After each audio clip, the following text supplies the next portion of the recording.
Hi team, so today we're going to have a quick video just finishing off exercise 6a looking at equating coefficients. Okay, so make sure you take notes on this.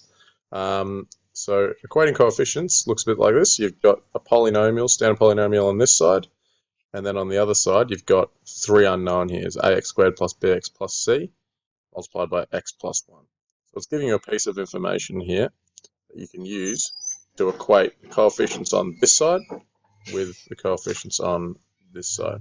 So your first step for any one of these is to expand the right hand side, or the side where your unknowns are. Okay, so we've got left hand side stay the same,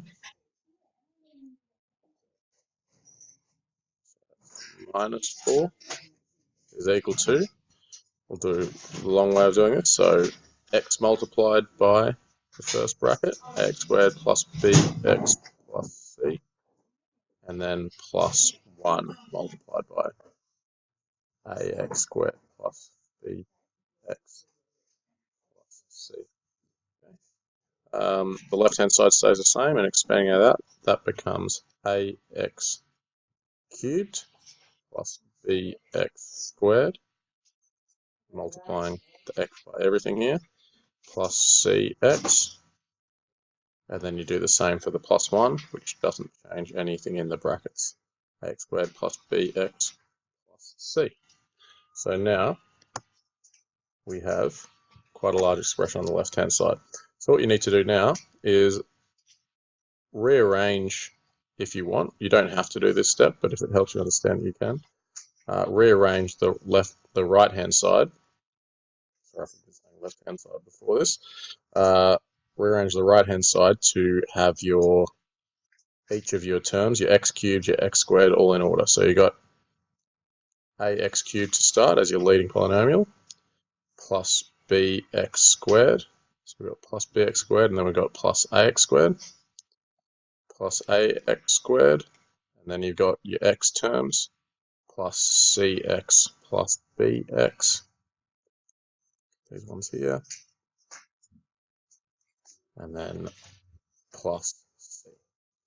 Okay. And then you can factorize each of these different powers. Okay, so x cubed doesn't change, so just say this is ax cubed because there's no other x cubed term. X squared, got to come and pull x squared out the front, or put it out the back. So you've got x squared multiplied by a plus b. So pulling out the a and b out of these two numbers, these two terms here. Same process with this term here, pulling out b plus c multiplied by x. So you can see if you expand this bracket back out, that'd be bx plus cx, just like it is up here.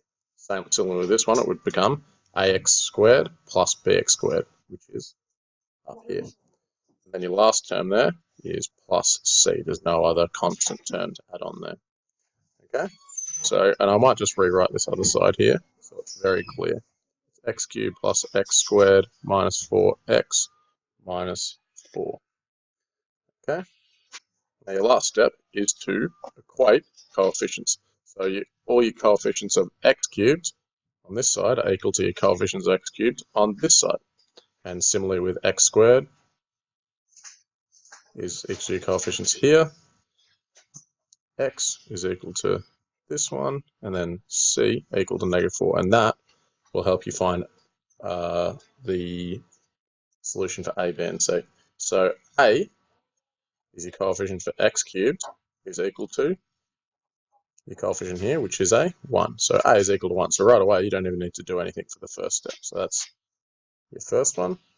Next one, a plus b is your coefficient for x squared will line up with your coefficient for x squared on your left-hand side, which is also equal to 1. But we know that a equals 1. So from 1 plus b is equal to 1. So b, take 1 away from both sides, is equal to 0.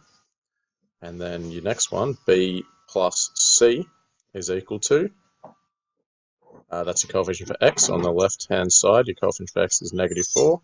But we know from, let's make this 2, from 2, b b equals 0, so 0 plus c equals -4, so c equals -4.